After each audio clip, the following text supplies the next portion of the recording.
1년에 1,005만 원. 여러분은 이 금액이 뭘 뜻하는지 알고 계신가요? 바로 2017년 우리 농가들이 얻은 농업소득입니다. 더욱 놀라운 건 1994년 이후 10년 넘게 농업소득이 1,000만 원 안팎으로 제자리 걸음을 하고 있다는 건데요. 통계청의 조사 결과 해가 갈수록 농사에 필요한 경비, 즉 농업경영비가 크게 늘어난 만큼 농업소득이 줄어든 것을 알 수 있습니다. 또 1995년만 해도 농가소득이 도시가구 소득과 거의 비슷했지만 현재는 2천만 원 이상 격차가 나고 있고 급기야 2026년엔 도시와 농촌의 소득 격차가 2배로 벌어질 거란 전망까지 나오고 있습니다. 상황이 이렇다 보니 농촌 소멸 위기를 막기 위해서라도 농가의 소득을 일정 수준 보장해줘야 한다는 목소리가 끊이지 않고 있는데요. 그 방법으로 논의되고 있는 것이 바로 농민수당, 즉 농민 기본소득 제도입니다.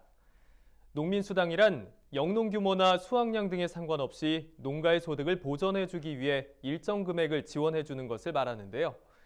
농업의 공익적 가치를 창출하는 농민들에게 우리 사회가 농민수당으로 보상을 해야 한다는 공감대가 점점 커지고 있습니다. 그런데 현재 농가 소득을 보장하기 위해 시행하고 있는 농업직불금 제도와 농민수당은 어떤 차이점이 있을까요? 농민수당은 직불금처럼 농지의 규모나 거주지 여건에 따라 보조금을 차등 지급하는 것이 아니라 모든 농가에 일정 금액을 균등하게 나눠준다는 점에서 차별화됩니다. 그런데 직불금의 경우 전국 농민의 76%가 1헥타르 미만의 소농으로 실제 재배 면적이 넓은 상위 2.9% 농가가 전체 쌀 직불금의 25%를 수령하고 있는 실정입니다. 그래서 직불금 제도가 오히려 농가의 소득 격차를 더 벌어지게 한다는 지적도 나오고 있습니다. 이런 의미에서 소농을 위한 농민수당 도입이 계속 논의되었지만 전국에서 가장 먼저 시작한 곳은 바로 전남 해남입니다. 농민수당이라는 이름으로 전 농가에 일정액을 지급하는 사례는 전국 최초의 일로 크게 주목을 받았는데요. 실제로 해남군은 올해부터 약 90억 원의 예산을 들여 국내 모든 농가에 연간 60만 원을 지원하기로 했습니다. 특히 농민수당을 지역화폐인 해남사랑 상품권으로 지급해 지역 경제의 불씨를 살리는 효과도 기대할 수 있다는 평가를 받고 있습니다.